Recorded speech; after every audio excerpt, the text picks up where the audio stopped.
இந்த நிமிஷத்துல இருந்து லலிதாவுக்கும் இந்த வீட்டுக்கும் எந்த விதமான சம்பந்தமும் இருக்கக்கூடாது. இந்த கல்யாணத்துக்கு மட்டுமல்ல, இந்த வீட்டுக்கே அவன் இனிமே வரக்கூடாது. உள்ள வராது, அங்கேயே நில்லு. அம்பாள்னு நினைச்சு உனக்கு ஆராதனை பண்ணோம். ஆனா நீ வெறும் எச்சக்கலையா இருந்த. சத்தம் போடாத, உன் சரித்திரமே எங்களுக்கு எல்லாம் தெரிஞ்சு போச்சு. சொல்றது தயவு செய்து கேளு. விபச்சாரத்துக்கு வியாக்கியானம் சொல்ல போறியா? உடலை விற்க தெரிஞ்ச நீ உயிரை விட்டுருக்கலாமே. இந்த விஷயம் எங்களுக்கெல்லாம் தெரிஞ்ச அப்புறமும் உயிரை வச்சுருக்கியே. உனக்கு MBBS சீட்டு பிடிக்க போன போதுதான் நான் முதலா தவறி போனேன்டா. இது தெரிஞ்சா நீ உயிரை விட்டுற போறியா? உயிரோட இருக்கத்தான் போற. உயிரோட இருக்கணும், டாக்டரா பிராக்டிஸ் பண்ணணும். அதுக்காகத்தான்டா நான் பட்ட கஷ்டம் எல்லாம். தியாகு, நீ காலேஜ்ல சேர உனக்கு 300 ரூபாய் வேணும்னு தேடி அலைஞ்ச போத்தா நான் வேலை பேசப்பட்டேன். You started learning.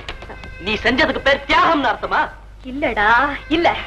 ஆனா தியாகங்கிற வார்த்தைக்கு யாரடா ஆகிறாதி? தியாகுவா நீயா? தனக்கு கிடைக்கிறத ஒருத்தி விட்டு கொடுக்கறதுக்கு பேர் தான் தியாகம்னு சொன்னா, நான் விட்டு கொடுத்தது 1 2 அத்தனையை விட்டு கொடுத்த.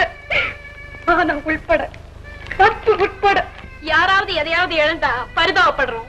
ஆனா நீ இழந்ததை நினைச்சா பரிதாபப்பட முடியலக்கா. அவ இழக்கல, வித்திருக்கா. நான் ஸ்கூட்டர் வாங்கறதுக்காக இவ கொடுத்த பணம் 4000 ரூபாய். தொட்டாலே பாவம்.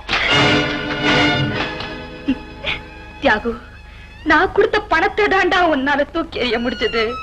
உன் பேருக்கு பின்னால இருக்கிற பட்டத்தை உன்னால தூக்கி எறிய முடியாதுடா, முடியாது. ஏன் வளவான பேசிட்டு உடனே அவளை வெளியே அனுப்புங்க மாப்பிள.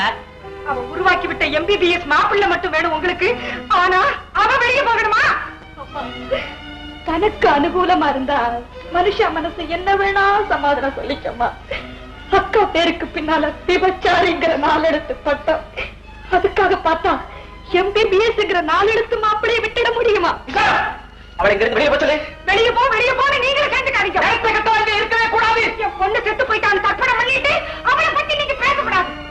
இன்னைக்கு தானே இவ தர்ப்பணம் பண்ணிருக்கார். நான் என்னைக்கோ செத்து போயிட்டேனம்மா. நான் ரொம்ப வருஷமா நடைப்படம் தான். வெளியே போன்னு சொல்றவள்ளா கொஞ்சம் நினைச்சு பாக்கட்டும். குடும்பத்தை கட்டுப்படுத்திருந்தா இந்த நிலையெல்லாம் ஏற்பட்டிருக்குமா? இத நான் பிரச்சாரமா சொல்லல, புரிஞ்சுக்கலையேன்னு சொல்றேன். 8 பேரை பலி கொடுக்கறதுக்கு பதிலா என்னடா பலி கொடுத்துட்டேன்.